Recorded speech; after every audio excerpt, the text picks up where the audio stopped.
E o ministro do Supremo Tribunal Federal, Flávio Dino, manifestou sua solidariedade ao colega Alexandre de Moraes, que foi alvo de crítica pública do governo Donald Trump por conta do bloqueio determinado à plataforma de vídeos Rumble. Dino postou o seguinte em seu perfil no Instagram, junto com uma foto ao lado de Moraes e outras de paisagens naturais. Olha só como tudo é politizado. Isso é ministro do STF fazendo postagem em rede social para defender coleguinha. É Suprema Corte do país. Olha só que nível se chegou. Abro aspas. Os ministros do STF, ao tomarem posse no cargo, juram defender a Constituição brasileira. Como se os ministros jurassem, significasse que eles defendessem, né?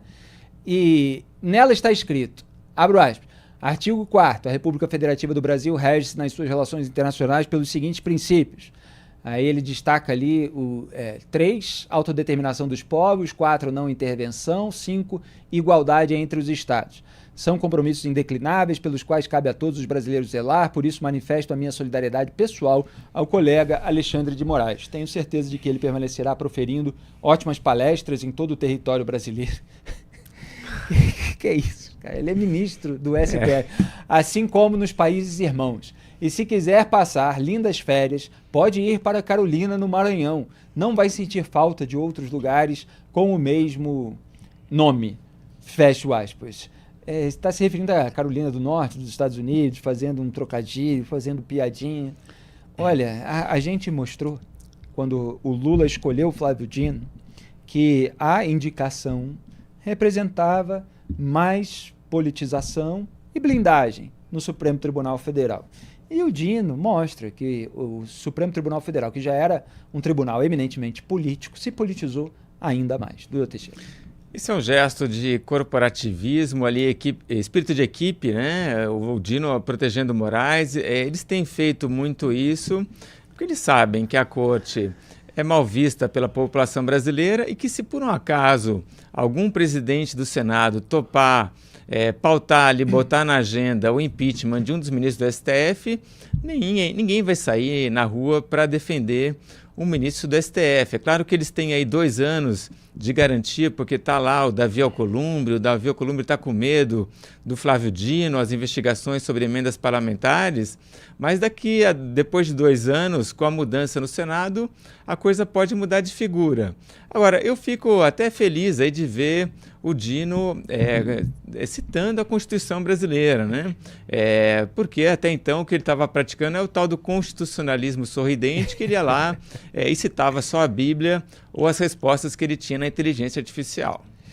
Quem perdeu esse trecho do papo antagonista sobre o constitucionalismo sorridente, expressão que foi usada pelo Flávio Dino, citando outro autor, tem o corte no nosso canal de YouTube, que está lá com as playlists. O ministro Alexandre de Moraes do Supremo Tribunal Federal se posicionou pela primeira vez desde que se tornou tema de manifestações oficiais que vieram, né, dos Estados Unidos. Teve a juíza americana, você tem as manifestações das empresas, de gente ligada ao governo Donald Trump, sobre ordens impostas contra empresas sediadas em território americano. Ao reagir, Moraes distorceu os motivos que levaram à criação da ONU. Duda Teixeira chamou a atenção desse aspecto, desse ponto, em matéria na Cruzoé. Vamos assistir ao vídeo do Moraes.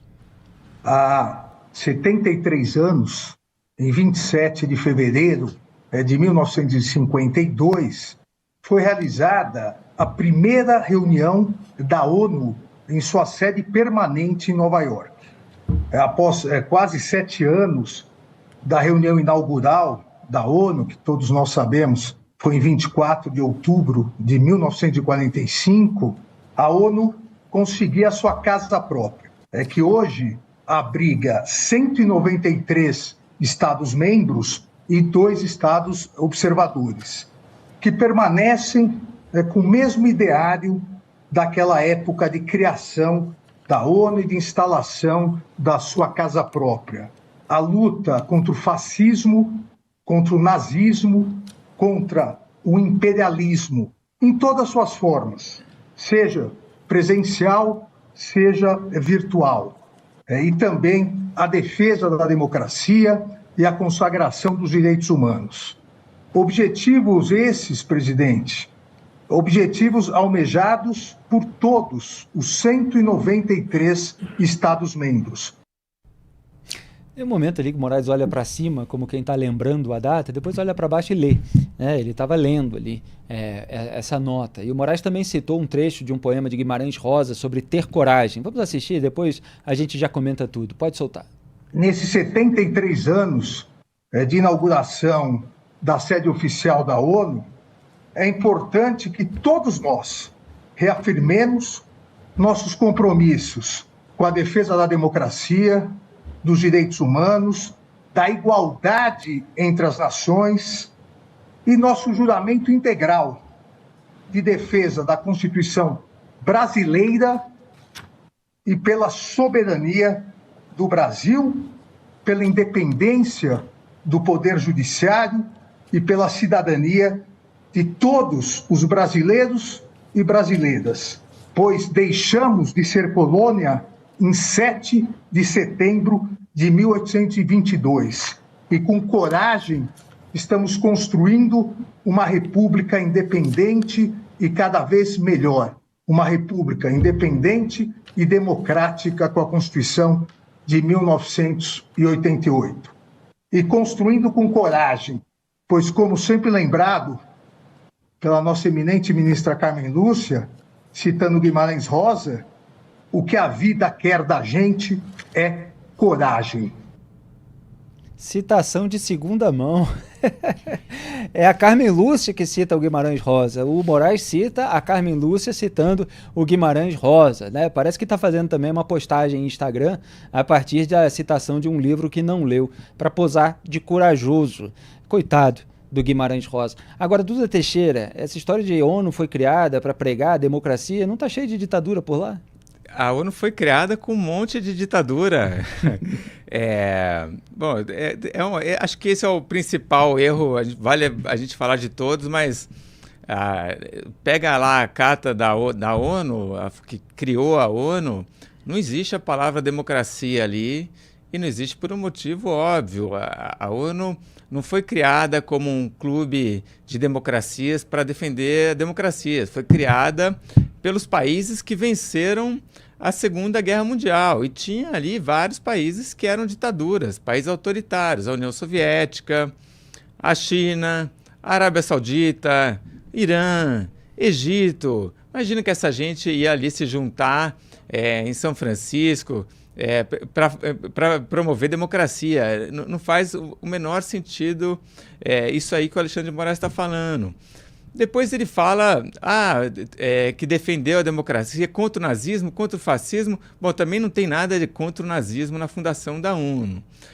O nazismo tinha sido derrotado, né? Então, a ideia, a fundação da ONU é para evitar novas guerras. E você lê a carta da ONU, vê o discurso do Harry Truman justificando ali, e é isso, é evitar guerra, né? E aí tem uma hora que ele fala, não, porque para proteger, fazer isso tudo, né? E contra o fascismo, contra o nazismo, defender a democracia, tanto no ambiente presencial quanto no mundo virtual. O mundo virtual é uma coisa que só começou a se falar nisso depois da criação da internet, que é 1969, mas a gente começa a popularizar a coisa nos anos 90, que a gente começa a falar em presencial e em mundo virtual, né? Não faz o menor sentido. E aí, por fim, Felipe, essa data que ele está falando ali, da casa própria da ONU, que é quando inaugura o prédio da ONU em Nova York, isso aí não tem importância nenhuma. Eu vi esse vídeo e falei assim, por que ele está falando disso, né? O que importa é a criação da ONU, o prédio da ONU não tem importância nenhuma. E aí, enfim, depois acaba misturando tudo, lamentável, né? Cada ministro da STF tem aí 30, 40 assessores e ninguém ali perdeu 10 minutinhos para fazer um estudo ali na internet sobre para que a ONU foi criada, e o sujeito sai aí cometendo um erro atrás do outro. E custam muito caro esses assessores para os cofres públicos. É dinheiro dos pagadores de impostos que sustenta a máquina pública do Poder Judiciário, aliás, caríssima num país com tantos problemas de criminalidade, de litígios, etc. Como a gente mostra aqui na cobertura do Papo Antagonista.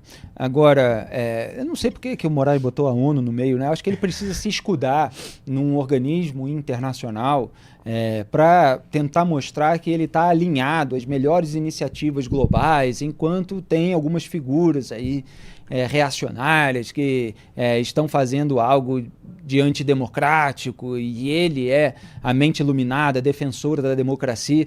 Quer dizer, argumenta sobre o caso quando for provocado, porque é ministro da Suprema Corte do país. O Moraes está batendo boca com figuras dos Estados Unidos, ou porque está incomodado que uma juíza americana deu uma decisão contrária às ordens impostas por ele, ou porque o Elon Musk está lá no governo do Donald Trump e tem iniciativas contrárias a ele que repercutem na rede social. Ele não é um líder político, ou pelo menos não era para ser. O Barroso vai no jornal para bater boca com a imprensa, para reagir aos editoriais dos jornais que estão criticando condutas e votos e decisões de ministros do STF. A gente mostrou aqui na ocasião. Parece que virou função de ministro do STF ficar batendo boca com jornalista. O Flávio Dino vai lá fazer postagem no Instagram para defender de modo corporativista. Então, quer dizer, virou um partido o STF. Tem o vídeo do Barroso aí, pode colocar mais um exemplo de corporativismo. Nós bem sabemos o que tivemos que passar para evitar o colapso das instituições e um golpe de Estado aqui no Brasil. A tentativa de fazer prevalecer a narrativa dos que apoiaram o golpe fracassado não haverá de prevalecer entre as pessoas verdadeiramente de bem e democratas. O Supremo Tribunal Federal continuará a cumprir o seu papel de guardião da Constituição e da democracia. Nós não tememos a verdade e muito menos a mentira. Bom, quem mais passou pressão foram os comandantes do Exército e da Aeronáutica e alguns ali que estavam abaixo do Freire Gomes no Exército também, e a cúpula não aderiu à tentativa de golpe de Estado. A gente estava aqui durante o intervalo definindo qual vai ser o nome contrário ao constitucionalismo sorridente pregado pelo Flávio Dino, porque vocês viram aí como Moraes sentiu a pressão dos Estados Unidos e fez uma reação de carinha fechada.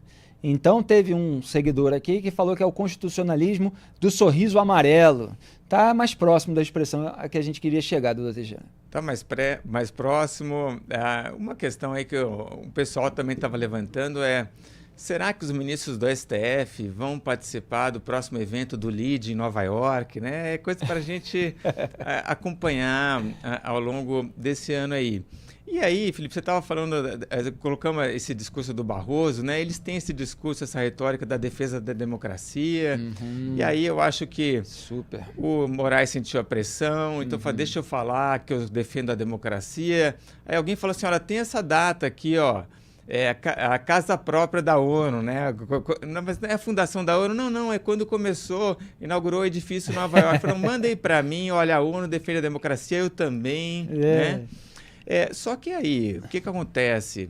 A hora que esse discursinho chega lá na Flórida, em Washington, que é a maior democracia do mundo, mais consolidada, chegam as ordenzinhas do Alexandre de Moraes lá na conta de e-mail do Rumble, eles contam para todo mundo o que está acontecendo e os americanos falam, isso aqui é censura, isso aqui vai contra a liberdade de expressão, né?